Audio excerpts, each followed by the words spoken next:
I think Brandon, like he's like the alter ego of Brandon. Yes, that's a great way to put it. You know what I mean? Like good side is Brandon, the evil side is Isaiah. And like he just talks crazy. But here's the backstory behind Isaiah. Like people have to understand, he's from Fayetteville, born and raised, lived there for a good portion of his life. I think I don't remember the exact when he moved to Charlotte, but he's a 2'6" Fayetteville kid. Like talk that like that. The core of who he is, that's Fayetteville. Yep. You know what I mean? So I'm excited to see him in a Duke uniform next year.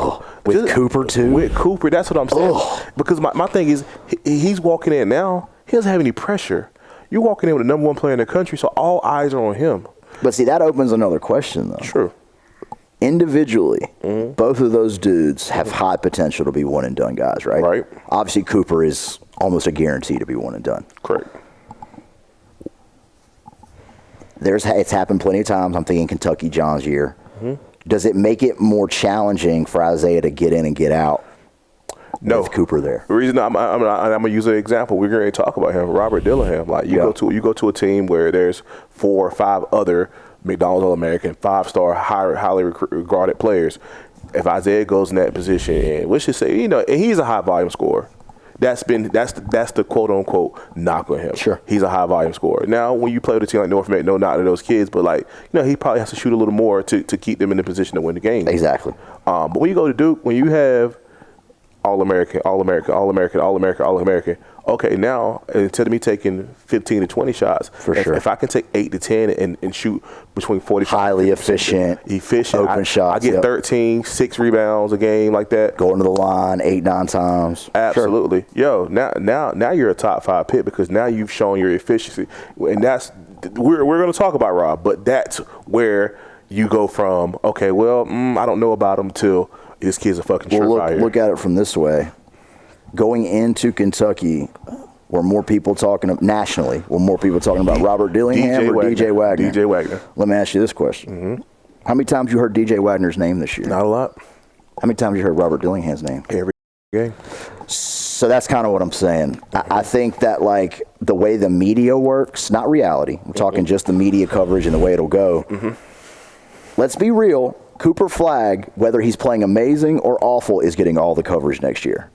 Isaiah Evans is going to quietly be killing right behind him.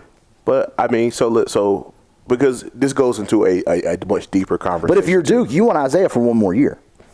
I don't know if you get him there. I know, 100%. Yeah. But I'm saying, like, you do want to kind of do the Carolina thing where you're like, we know this kid's gone because Cooper could average 10 and 8. He's gone. He's not. He's going to do better than that. But I'm just saying it's so minimal what he has to do. He just doesn't have to show any deficiencies. Right. But I'll say this too, and I don't mean to cut you off, but I think it goes into a larger conversation of America is clamoring for the next white superstar. Yeah, always. And, because if we look at the NBA now, like the conversation now is who's going to take the mantle from Bron, KD, Steph. And they're throwing out Wemby and Giannis and Luka. They're great players, but they're not American born. We've never had a time in this NBA where a non-American born That's part player, of it too. Right. Because Luka's white as hell. Right. Jokic is white as hell. Right. But they're not American. Exactly. It's not the same thing. So it's hard for people to really like rally around them. So now a guy like Cooper Flagg comes in and there's a glimmer and not to take anything away from Cooper Flagg. He's phenomenal. Only difference is he is still 6'8". Correct. So Eli gets more of that, like, if he can do it, I can do it. 6'8" is 6'8". Yeah, 6'8", athletic, and you got a mean streak. And he's smart, and dude, Montverde is a cheat code. Yeah, no, for sure. So I'm excited to see Slim, what he does at Duke, man. I think he's going to quiet the critics. Like, the guy said, what did the guy say? He had his shot diet or something like that.